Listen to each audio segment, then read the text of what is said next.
Young Goodman Brown by Nathaniel Hawthorne. Young Goodman Brown came forth at sunset into the street at Salem Village, but put his head back after crossing the threshold to exchange a parting kiss with his young wife. And Faith, as the wife was aptly named, thrust her own pretty head into the street, letting the wind play with the pink ribbons of her cap while she called to Goodman Brown. "Dearest heart," whispered she, softly and rather sadly, when her lips were close to his ear, "prithee put off your journey until sunrise, and sleep in your own bed tonight. A lone woman is troubled with such dreams and such thoughts that she's afeard of herself sometimes. Pray tarry with me this night, dear husband, of all nights in the year." "My love and my faith," replied young Goodman Brown, "of all nights in the year, this one night must I tarry away from thee. My journey, as thou callest it, forth and back again, must needs be done twixt now and sunrise." "What, my sweet pretty wife, dost thou doubt me already, and we but 3 months married?" "Then God bless you," said Faith with the pink ribbons, "and may you find all well when you come back." "Amen," cried Goodman Brown. "Say thy prayers, dear Faith, and go to bed at dusk, and no harm will come to thee." So they parted, and the young man pursued his way until, being about to turn the corner by the meeting house, he looked back and saw the head of Faith still peeping after him with a melancholy air, in spite of her pink ribbons. "Poor little Faith," thought he, for his heart smote him. "What a wretch I am to leave her on such an errand. She talks of dreams, too. Methought as she spoke there was trouble in her face, as if a dream had warned her what work is to be done tonight. But no, 'twould kill her to think it. Well, she's a blessed angel on earth, and after this one night I'll cling to her skirts and follow her to heaven." With this excellent resolve for the future, Goodman Brown felt himself justified in making more haste on his present evil purpose. He had taken a dreary road, darkened by all the gloomiest trees of the forest, which barely stood aside to let the narrow path creep through, and closed immediately behind. It was all as lonely as could be, and there is this peculiarity in such a solitude, that the traveller knows not who may be concealed by the innumerable trunks and the thick boughs overhead, so that, with lonely footsteps, he may yet be passing through an unseen multitude.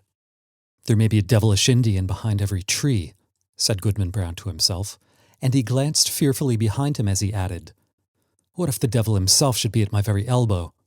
His head being turned back, he passed a crook of the road and, looking forward again, beheld the figure of a man, in grave and decent attire, seated at the foot of an old tree. He arose at Goodman Brown's approach, and walked onward, side by side with him. "You're late, Goodman Brown," said he. "The clock of the Old South was striking as I came through Boston, and that is full 15 minutes agone." "Faith kept me back a while," replied the young man, with a tremor in his voice, caused by the sudden appearance of his companion, though not wholly unexpected. It was now deep dusk in the forest, and deepest in that part of it where these two were journeying. As nearly as could be discerned, the second traveller was about 50 years old, apparently in the same rank of life as Goodman Brown, and bearing a considerable resemblance to him, though perhaps more in expression than features. Still, they might have been taken for father and son, and yet, though the elder person was as simply clad as the younger, and as simple in manner too, he had an indescribable air of one who knew the world, and who would not have felt abashed at the governor's dinner table or in King William's court, were it possible that his affairs should call him thither. But the only thing about him that could be fixed upon as remarkable was his staff, which bore the likeness of a great black snake, so curiously wrought that it might almost be seen to twist and wriggle itself like a living serpent. This, of course, must have been an ocular deception, assisted by the uncertain light. "Come, Goodman Brown," cried his fellow traveller. "This is a dull pace for the beginning of a journey. Take my staff if you are so soon weary." "Friend," said the other, exchanging his slow pace for a full stop, "having kept covenant by meeting thee here, it is my purpose now to return whence I came. I have scruples touching the matter thou wouldst of." "Sayest thou so?" replied he of the serpent, smiling apart. Let us walk on, nevertheless, reasoning as we go. And if I convince thee not, thou shalt turn back. We are but a little way in the forest yet. Too far, too far, exclaimed the Goodman, unconsciously resuming his walk. My father never went into the woods on such an errand, nor his father before him. We have been a race of honest men and good Christians since the days of the martyrs. And shall I be the first of the name of Brown that ever took this path and kept such company, thou wouldst say? Observed the elder person, interpreting his pause. Well said, Goodman Brown. I have been as well acquainted with your family as with ever a one among the Puritans, and that's no trifle to say. I helped your grandfather, the constable, when he lashed the Quaker woman so smartly through the streets of Salem, and it was I that brought your father a pine-pitch knot, kindled at my own hearth, to set fire to an Indian village in King Philip's War. They were my good friends both, and many a pleasant walk have we had along this path, and returned merrily after midnight. I would fain be friends with you for their sake.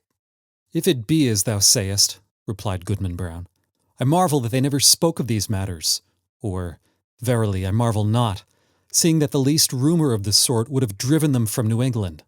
We are a people of prayer, and good works to boot, and abide no such wickedness.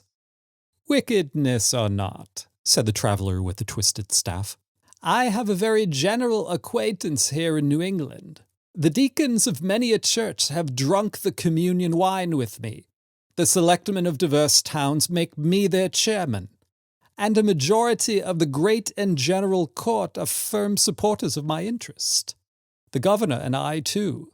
But these are state secrets. Can this be so? Cried Goodman Brown, with a stare of amazement at his undisturbed companion. Howbeit, I have nothing to do with the governor and council. They have their own ways, and are no rule for a simple husbandman like me. But, were I to go on with thee, how should I meet the eye of that good old man, our minister at Salem village? Oh, his voice would make me tremble both Sabbath day and lecture day. Thus far the elder traveller had listened with due gravity, but now burst into a fit of irrepressible mirth, shaking himself so violently that his snake-like staff actually seemed to wriggle in sympathy. Ha! Ha! Ha! Ha! Ha! Shouted he again and again. Then, composing himself, Well, go on, Goodman Brown, go on, but prithee don't kill me with laughing. Well then, to end the matter at once, said Goodman Brown, considerably nettled, there is my wife, Faith. It would break her dear little heart, and I'd rather break my own. Nay, if that be the case, answered the other, e'en go thy ways, Goodman Brown. I would not for 20 old women like the one hobbling before us that Faith should come to any harm. As he spoke, he pointed his staff at a female figure on the path, in whom Goodman Brown recognized a very pious and exemplary dame, who had taught him his catechism in youth, and was still his moral and spiritual adviser, jointly with the minister and Deacon Gookin. A marvel, truly, that Goody Cloyce should be so far in the wilderness at nightfall, said he. But with your leave, friend, I shall take a cut through the woods until we have left this Christian woman behind. Being a stranger to you, she might ask whom I was consorting with and whither I was going. Be it so, said his fellow traveller. Betake you to the woods, and let me keep the path.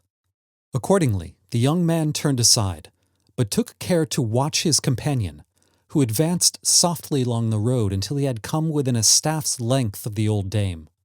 She, meanwhile, was making the best of her way, with singular speed for so aged a woman, and mumbling some indistinct words, a prayer doubtless, as she went. The traveller put forth his staff, and touched her withered neck with what seemed the serpent's tail. "The devil!" screamed the pious old lady. "Then Goody Cloyce knows her old friend," observed the traveller, confronting her and leaning on his writhing stick. "Ah, forsooth, and it is your worship indeed?" cried the good dame. "Yea, truly it is, and in the very image of my old gossip, Goodman Brown, the grandfather of the silly fellow that now is. But would your worship believe it, my broomstick hath strangely disappeared, stolen, as I suspect, by that Unhanged witch, Goody Cory. And that, too, when I was all anointed with the juice of smallage, and cinquefoil, and wolfsbane. Mingled with fine wheat, and the fat of a newborn babe, said the shape of old Goodman Brown. Ah, your worship knows the recipe, cried the old lady, cackling aloud. So as I was saying, being all ready for the meeting, and no horse to ride on, I made up my mind to foot it. For they tell me there is a nice young man to be taken into communion tonight. But now your good worship will lend me your arm, and we shall be there in a twinkling. That can hardly be, answered her friend. I may not spare you my arm, Goody Cloyce, but here is my staff, if you will. So saying, he threw it down at her feet, where, perhaps, it assumed life, being one of the rods which its owner had formerly lent to the Egyptian magi. Of this fact, however, Goodman Brown could not take cognizance. He had cast up his eyes in astonishment, and, looking down again, beheld neither Goody Cloyce nor the serpentine staff, but his fellow traveller alone, who waited for him as calmly as if nothing had happened. That old woman taught me my catechism, said the young man, and there was a world of meaning in this simple comment. They continued to walk onward, while the elder traveller exhorted his companion to make good speed and persevere in the path, discoursing so aptly that his arguments seemed rather to spring up in the bosom of his auditor than to be suggested by himself. As they went, he plucked a branch of maple to serve for a walking stick, and began to strip it of the twigs and little boughs, which were wet with evening dew. The moment his fingers touched them, they became strangely withered and dried up, as with a week's sunshine. Thus the pair proceeded, at a good free pace, until suddenly, in a gloomy hollow off the road, Goodman Brown sat himself down on the stump of a tree and refused to go any farther. "Friend," said he stubbornly, "my mind is made up. Not another step will I budge on this errand. What if a wretched old woman do choose to go to the devil when I thought she was going to heaven? Is that any reason why I should quit my dear faith and go after her?" "You will think better of this by and by," said his acquaintance, composedly. "Sit here and rest yourself a while. And when you feel like moving again, there's my staff to help you along." Without more words, he threw his companion the maple stick, and was as speedily out of sight as if he had vanished into the deepening gloom. The young man sat a few moments by the roadside, applauding himself greatly, and thinking how clear a conscience he should meet the minister in his morning walk, nor shrink from the eye of good old Deacon Gookin, and what calm sleep would be his that very night, which was to have been spent so wickedly, but so purely and sweetly now, in the arms of faith. Amidst these pleasant and praiseworthy meditations, Goodman Brown heard the tramp of horses along the road, and deemed it advisable to conceal himself within the verge of the forest, conscious of the guilty purpose that had brought him thither, though now so happily turned from it. On came the hoof-tramps, and the voices of the riders, two grave old voices, conversing soberly as they drew near. These mingled sounds appeared to pass along the road, within a few yards of the young man's hiding place. But, owing doubtless to the depth of the gloom at that particular spot, neither the travellers nor their steeds were visible. Though their figures brushed the small boughs by the wayside, it could not be seen that they intercepted, even for a moment, the faint gleam from the strip of bright sky athwart which they must have passed. Goodman Brown alternately crouched and stood on tiptoe, pulling aside the branches and thrusting forth his head as far as he durst, without discerning so much as a shadow. It vexed him the more, because he could have sworn, were such a thing possible, that he recognized the voices of the minister and Deacon Gookin, jogging along quietly as they were wont to do, when bound to some ordination or ecclesiastical council.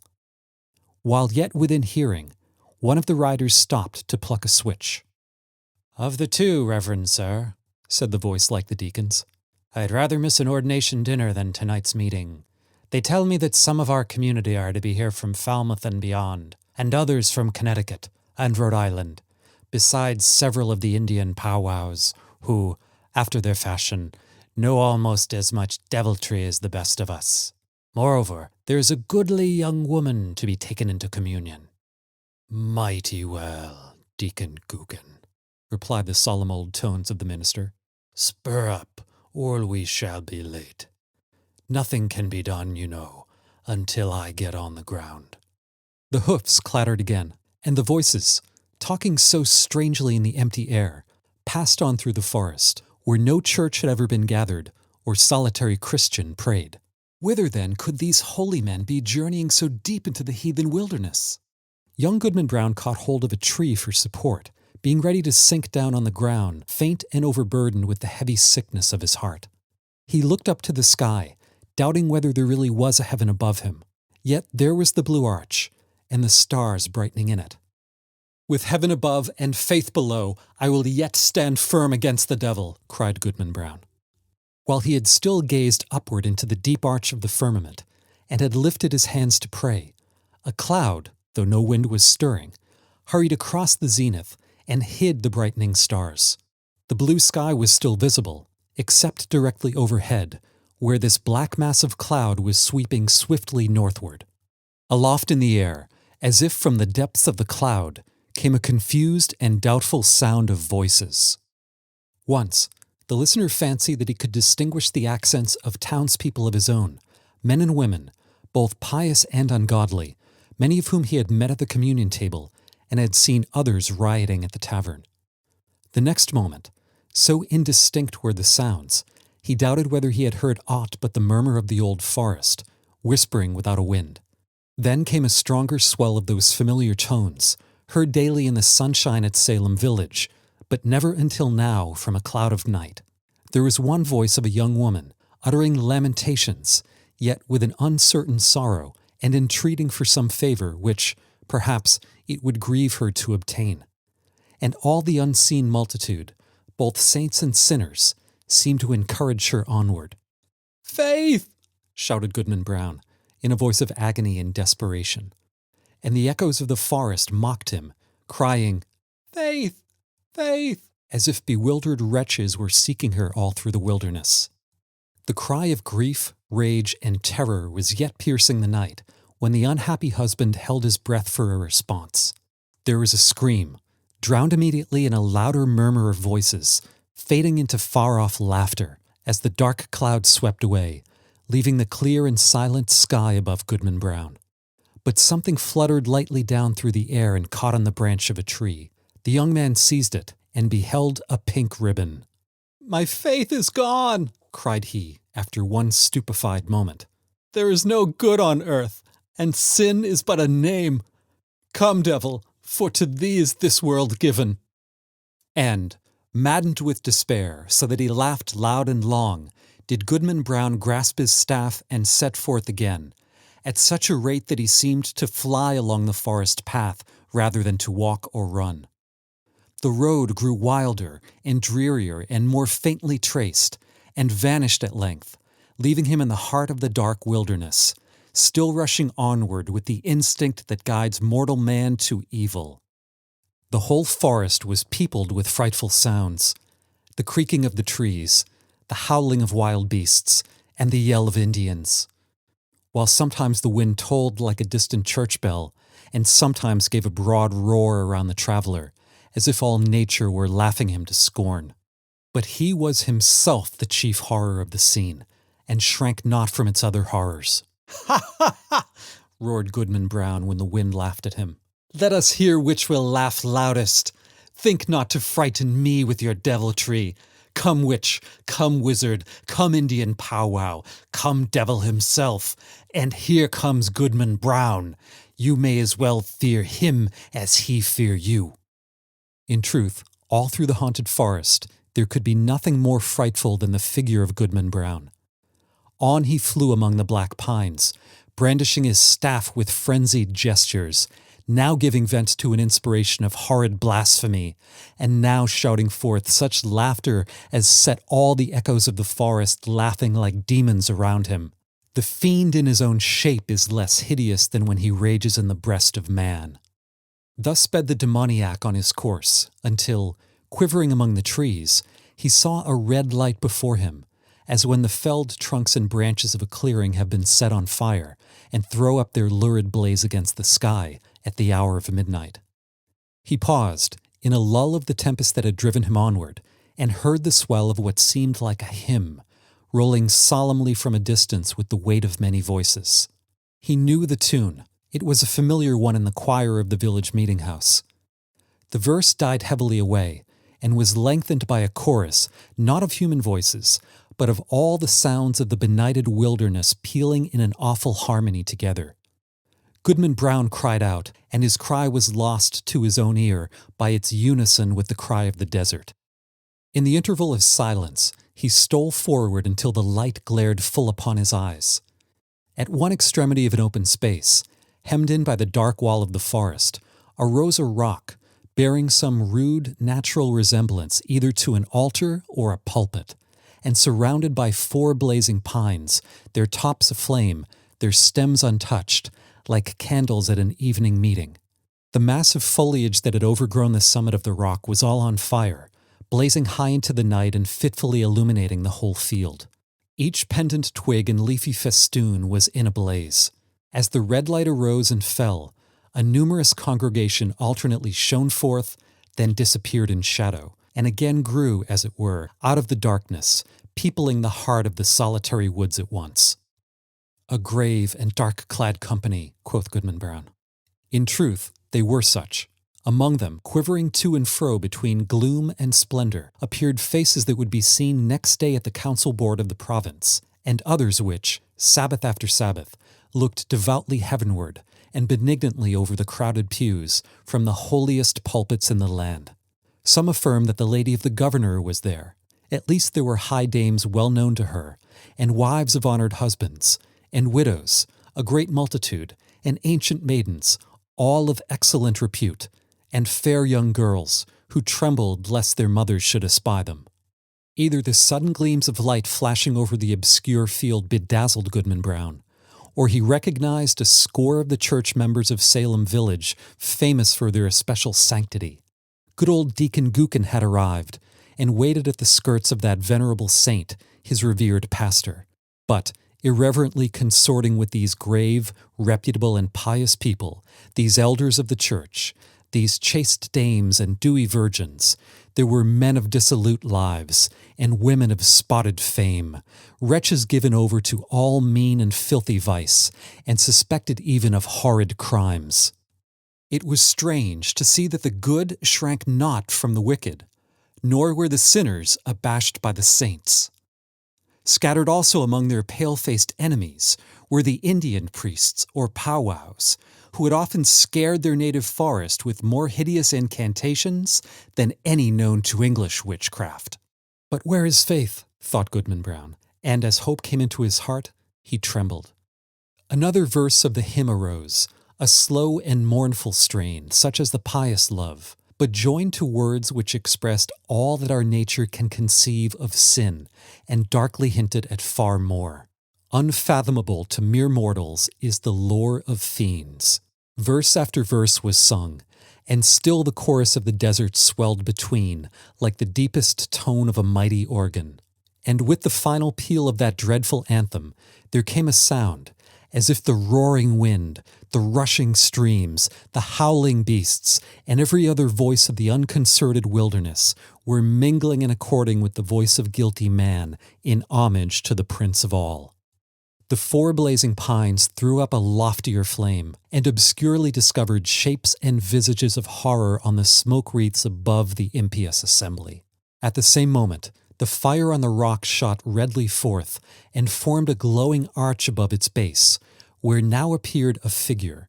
With reverence be it spoken, the figure bore no slight similitude, both in garb and manner, to some grave divine of the New England churches.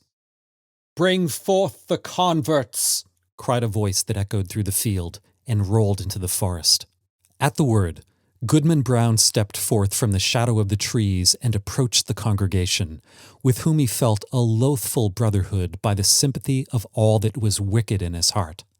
He could have well nigh sworn that the shape of his own dead father beckoned him to advance, looking downward from a smoke wreath, while a woman, with dim features of despair, threw out her hand to warn him back. Was it his mother? But he had no power to retreat one step, nor to resist, even in thought, when the minister and good old Deacon Gookin seized his arms and led him to the blazing rock. Thither came also the slender form of a veiled female, led between Goody Cloyce, that pious teacher of the catechism, and Martha Carrier, who had received the devil's promise to be queen of hell. A rampant hag was she, and there stood the proselytes beneath the canopy of fire. "Welcome, my children," said the dark figure, "to the communion of your race. Ye have found thus young your nature and your destiny. My children, look behind you." They turned, and flashing forth, as it were, in a sheet of flame, the fiend worshippers were seen. The smile of welcome gleamed darkly on every visage. "There," resumed the sable form, "are all ye have reverenced from youth. Ye deemed them holier than yourselves, and shrank from your own sin, contrasting it with their lives of righteousness and prayerful aspirations heavenward. Yet here are they all in my worshipping assembly. This night it shall be granted you to know their secret deeds, how hoary-bearded elders of the church have whispered wanton words to the young maids of their households, how many a woman, eager for widow's weeds, has given her husband a drink at bedtime and let him sleep his last in her bosom. How beardless youths have made haste to inherit their father's wealth, and how fair damsels, blush not, sweet ones, have dug little graves in the garden and bidden me, the sole guest, to an infant's funeral. By the sympathy of your human hearts for sin, ye shall scent out all the places, whether in church, bedchamber, street, field, or forest, where crime has been committed, and shall exult to behold the whole earth one stain of guilt, one mighty blood spot. Far more than this, it shall be yours to penetrate in every bosom the deep mystery of sin, the fountain of all wicked arts, and which inexhaustibly supplies more evil impulses than human power, than my power at its utmost can manifest in deeds. And now, my children, look upon each other." They did so, and by the blaze of the hell-kindled torches, the wretched man beheld his faith, and the wife her husband, trembling before that unhallowed altar. "Lo, there ye stand, my children," said the figure, in a deep and solemn tone, almost sad with its despairing awfulness, as if his once angelic nature could yet mourn for our miserable race. "Depending upon one another's hearts, ye had still hoped that virtue were not all a dream. Now are ye undeceived. Evil is the nature of mankind. Evil must be your only happiness. Welcome again, my children, to the communion of your race." "Welcome," repeated the fiend worshippers in one cry of despair and triumph. And there they stood, the only pair, as it seemed, who were yet hesitating on the verge of wickedness in this dark world. A basin was hollowed, naturally, in the rock. Did it contain water, reddened by the lurid light, or was it blood, or, perchance, a liquid flame? Herein did the shape of evil dip his hand, and prepare to lay the mark of baptism upon their foreheads, that they might be partakers of the mystery of sin, more conscious of the secret guilt of others, both in deed and thought, than they could now be of their own. The husband cast one look at his pale wife, and Faith at him. What polluted wretches would the next glance show them to each other, shuddering alike at what they disclosed and what they saw? "Faith! Faith!" cried the husband. "Look up to heaven and resist the wicked one."